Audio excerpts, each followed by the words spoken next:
Transparency is the foundation of accountability. In this segment, you will see unfiltered and unedited reality. We are presenting raw, primary footage directly from the front lines of justice, offering you an objective window into the complexities of the law. Are you even legally allowed to work here? Excuse me? I already called ICE. You call ICE on me? Because I'm black? It was a routine afternoon shift, just after 3 p.m., inside a distribution warehouse in North Texas. No arguments, no incidents, no problems. Until a supervisor decided one employee didn't look right to him. The woman he targeted was Alicia Brooks, a 29-year-old black employee with nearly 3 years at the company. No warnings, no write-ups, fully documented, fully authorized to work. But instead of checking her file or calling HR, he made a very different decision. In front of coworkers on company cameras, he accused her of being undocumented and called ICE on her while she was still on the clock.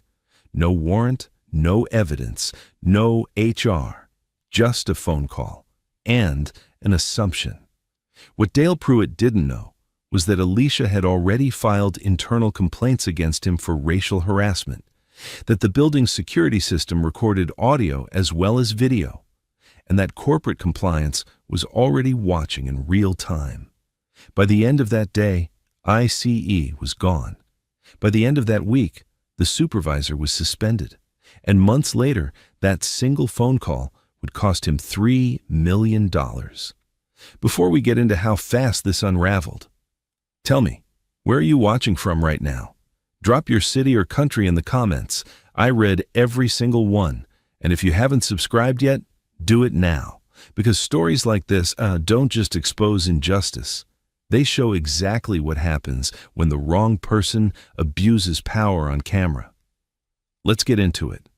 Alicia Brooks didn't grow up dreaming of working in a warehouse, but she was the kind of person who, whatever she did it right. She grew up in Fort Worth, Texas, youngest of 3 kids.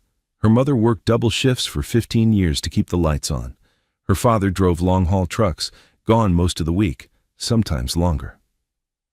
Alicia learned what it meant to work for something not from a speech, but from watching it every single day. By 29, she had built something quiet but solid, her own apartment, a reliable car, a savings account she didn't touch unless she had to, and nearly 3 years at Hargrove Distribution, a logistics warehouse just outside Dallas. Her performance reviews said the same thing twice. Exceeds expectations. Her attendance record across nearly 3 years? 1 absence. Her work authorization? Fully verified through the company's E-Verify system the week she was hired, same as everyone else. She wasn't just qualified to be there. She was one of the reasons that shift ran smoothly. And deep down, even though he'd never say it, Dale Pruitt knew that too. Dale had been at Hargrove for 6 years. He'd been promoted to shift supervisor the way a lot of people get promoted. Not because he was exceptional, but because he'd been around long enough. And he had one consistent problem. He didn't like being questioned. Alicia questioned him without even trying. When she caught an inventory error he'd signed off on and flagged it to the floor manager, that bothered him. When newer employees started coming to her with questions instead of him, that bothered him more. When she pushed back calmly on a scheduling change he tried to make without notice, that was the moment something shifted. The targeting started small, double-checking her badge scan when the system already logged her in, nobody else's. Re-verifying her work orders at the start of shifts, nobody else's. Consistently assigning her the least desirable tasks, not randomly, deliberately. Alicia documented every single one, not looking for a fight, but because she understood that documentation was the only thing standing between what actually happened and what someone in authority decided to remember. She filed her first formal complaint against Dale 6 months after he became her supervisor. HR logged it. Nothing happened. She filed a second one 2 months later. Same result. The silence told her exactly how much her discomfort was worth to the people in charge, but she kept building the file. Dates, times, witness names, screenshots, stored on her phone, backed up to email, shared with her cousin Marcus, who worked in HR at another company, and had told her simply, "Keep everything." She didn't know how right he was. Because on August 14th, 2025, at 3:12 p.m., Dale Pruitt stopped making small moves. He made the biggest mistake of his life, and Alicia Brooks, the woman he had spent 8 months trying to shrink, was ready. The moment that destroyed Dale Pruitt's career wasn't the confrontation. It wasn't the video going viral, the lawsuit, or the $3 million settlement. It was a phone call, one call, under 2 minutes, that he thought was the smartest move he could make. In the weeks before August 14th, Hargrove's compliance team had been doing a quiet internal review of the Dallas facility.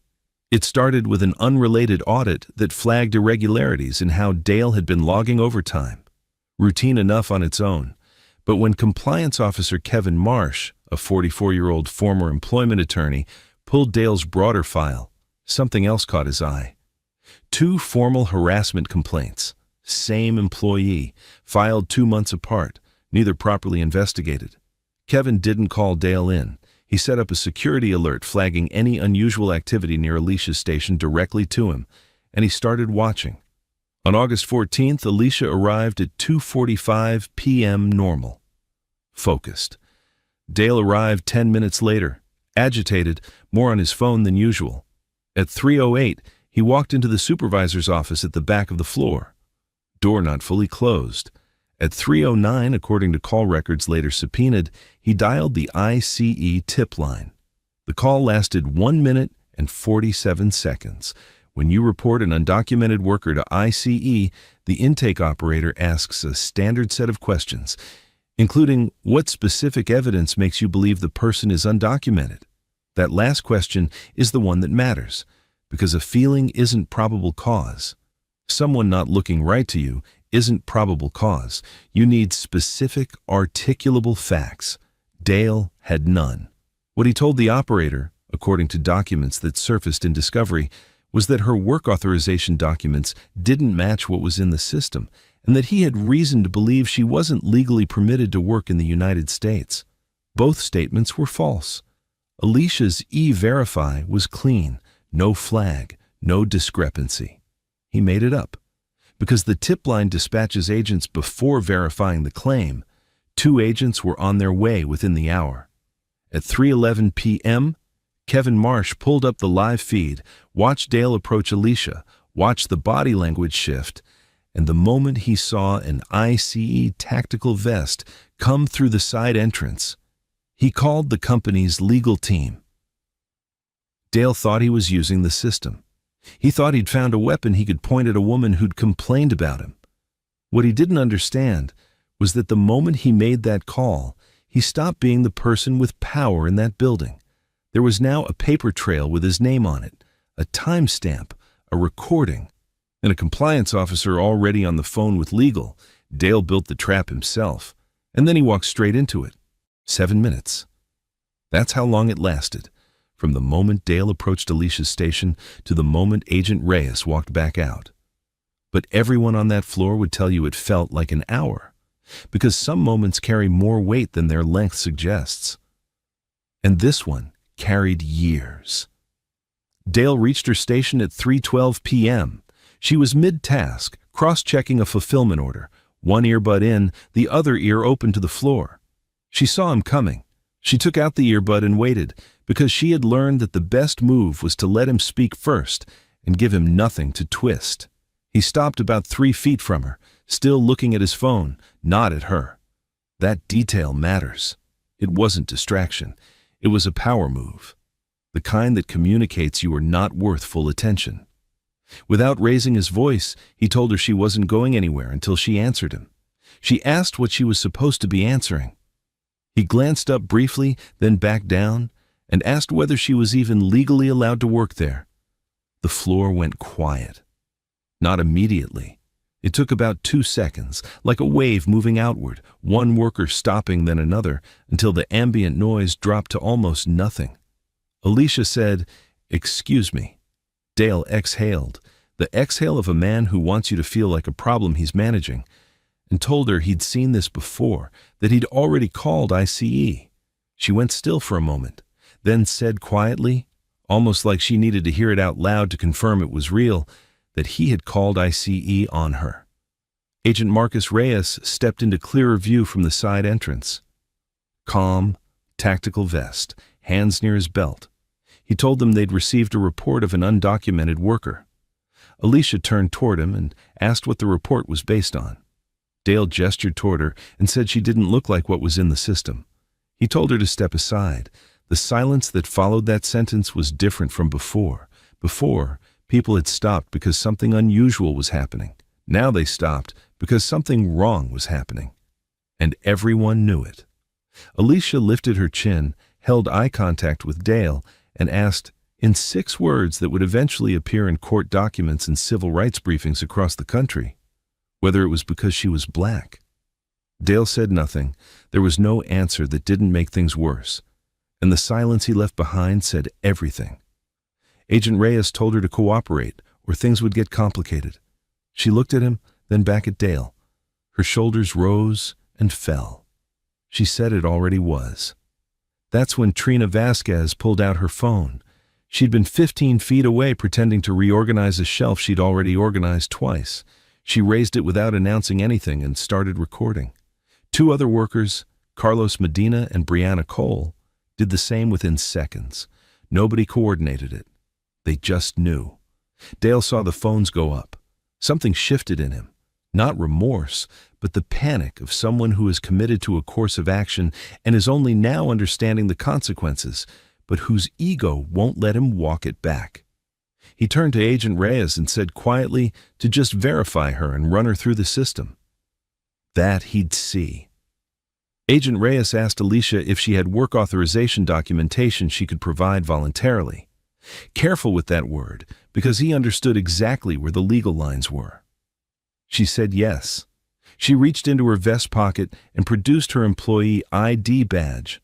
On the back was her E-Verify confirmation number, a detail she had added herself months earlier, precisely because of the environment Dale had created around her. Reyes photographed it, ran it. 30 seconds later, he had his answer. Fully authorized, no flags, no discrepancies. He looked at the result, then at Dale.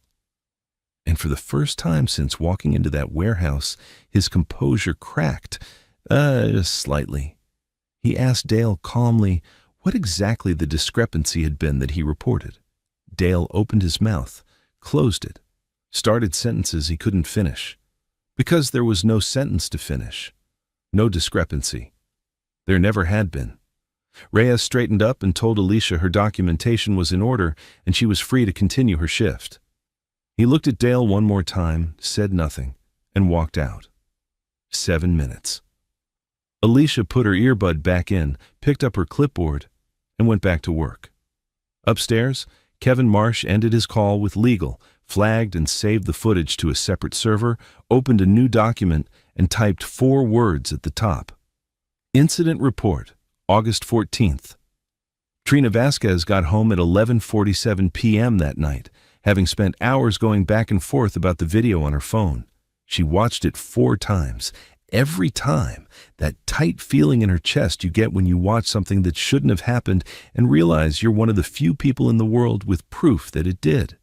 She texted her sister the clip.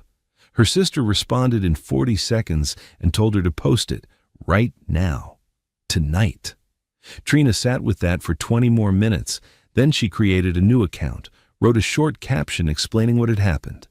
That a supervisor had called ICE on a black co-worker with full work authorization and the agent had cleared her on the spot, and posted it at 11:53 p.m. By 2 a.m. it had 4,000 views. By 5 a.m., 200,000. By the time Trina woke up, 1.4 million. And her notifications had completely collapsed. 3 things made this video different from the dozens of similar incidents that get filmed and forgotten. The footage quality, clean, wide, well-lit, clear audio. No ambiguity. You watched it and understood exactly what you were seeing. Agent Reyes clearing Alicia in 30 seconds on camera, which destroyed any argument the call was made in good faith.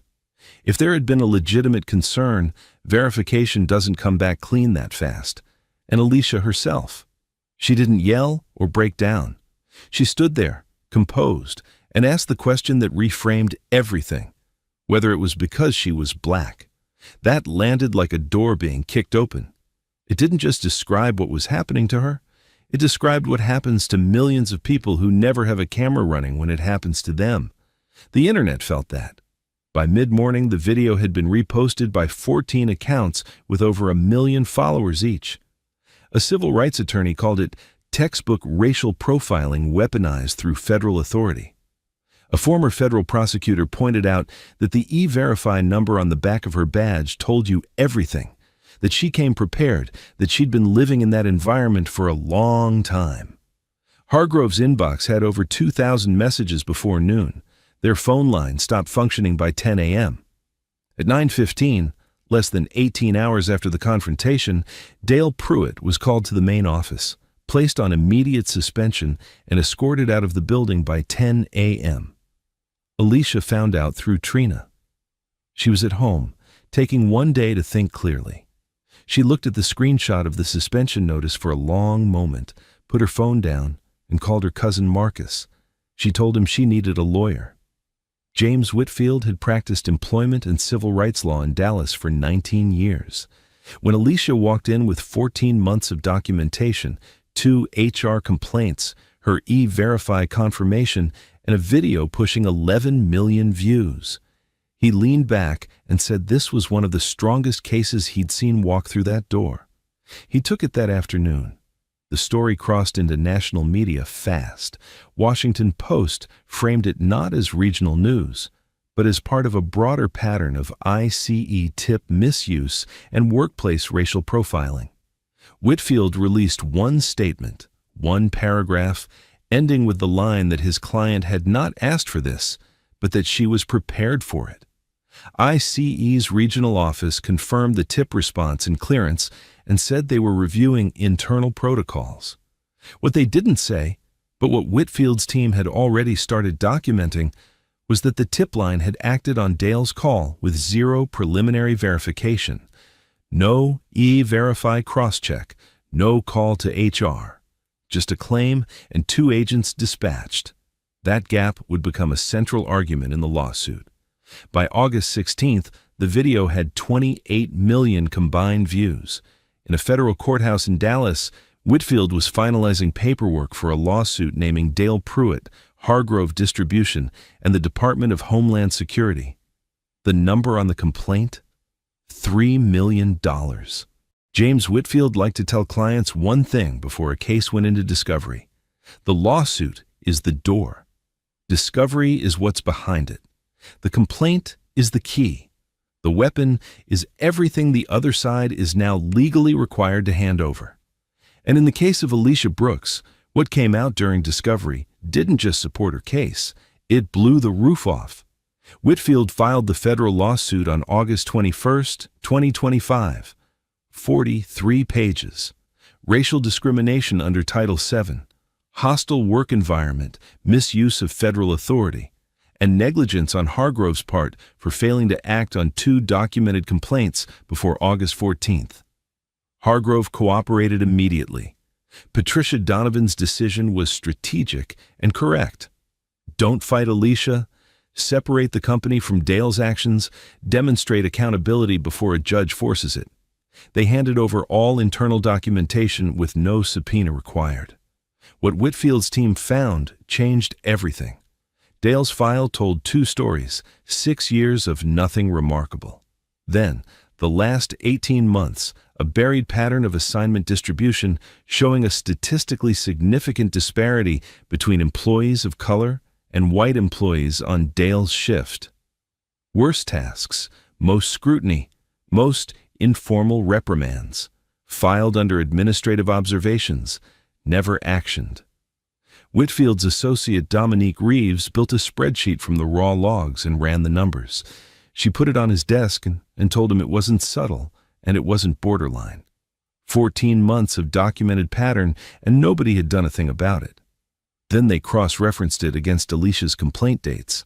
Every escalation in Dale's behavior corresponded with a window right after each of her 2 complaints. He wasn't just targeting her because of her race, he was retaliating against her for reporting him. Under federal law, that added an entirely separate layer of liability, not just for Dale, but for Hargrove, for allowing the retaliation to continue after being formally notified. Dale's deposition in October 2025 lasted 6 hours. He came in coached and spent the first 90 minutes building a narrative of good faith and genuine concern.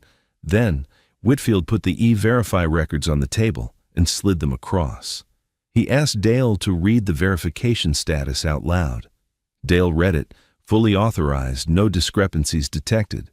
Whitfield asked when those records had last been updated, 2 years and 9 months ago, the day Alicia was hired. Whitfield then asked, slowly, clearly, whether Dale had consulted that record before making the ICE call. Silence. Whether he had called HR, silence.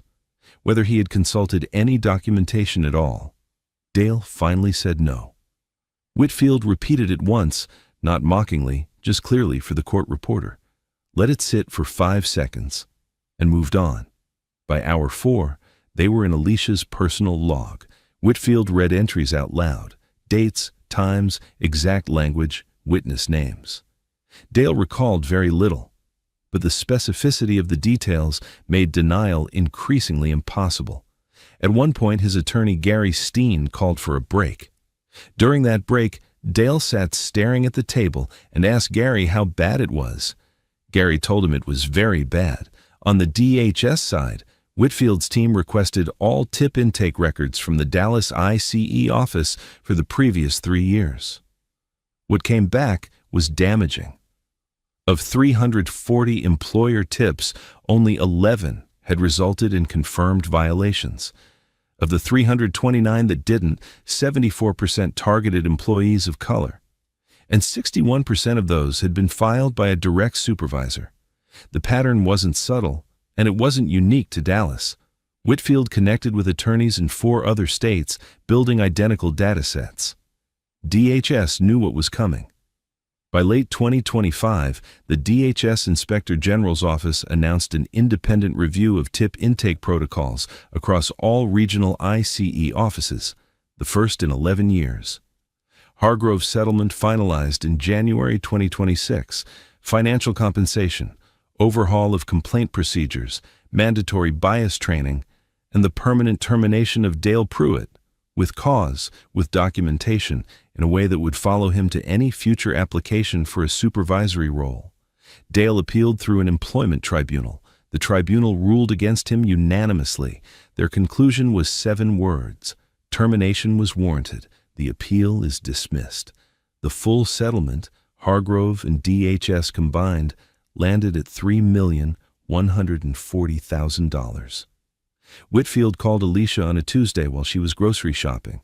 She stopped in the middle of an aisle, listened to him read the number, said thank you, hung up, put a box of cereal in her cart, and kept walking. Alicia took 3 weeks off after the settlement. She went home to Fort Worth, stayed with her mother, and helped her repaint the living room, a project her mother had been putting off for 2 years. They painted it a warm terracotta color her mother had picked from a magazine. Alicia later said those were some of the best hours she'd had in years. A roller, a drop cloth, and her mother's voice on the other side of the room. She paid off her mother's house, bought her own, 3 bedrooms in South Fort Worth, cash. And then she did something that surprised nobody who actually knew her. She took the rest and built something.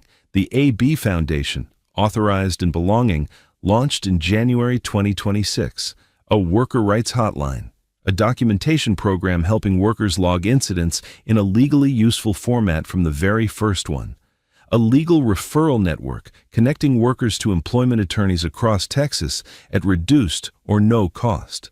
In its first year, the foundation helped over 200 workers, agricultural workers, retail employees, warehouse staff, people who had been racially profiled or threatened on the job with nowhere to call and no idea where to start.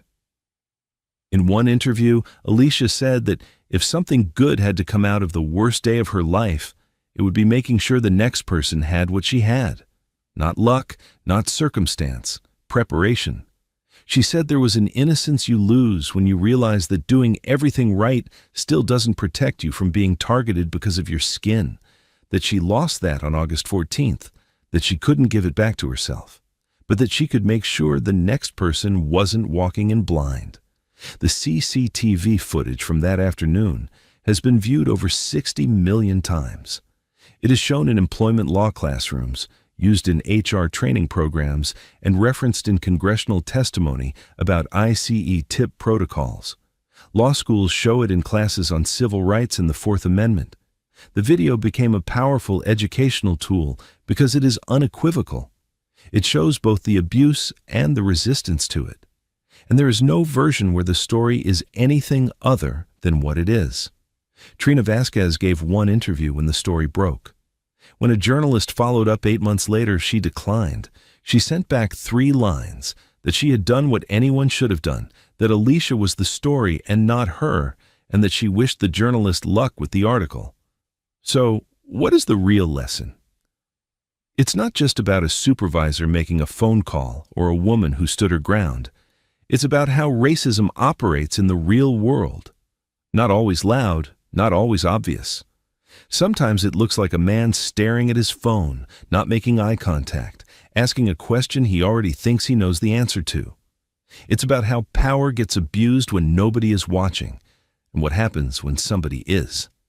It's about a woman who spent 14 months quietly building the case that saved her, before any camera, before any lawyer, because she understood that documentation was the only thing standing between what actually happened and what someone in authority decided to remember.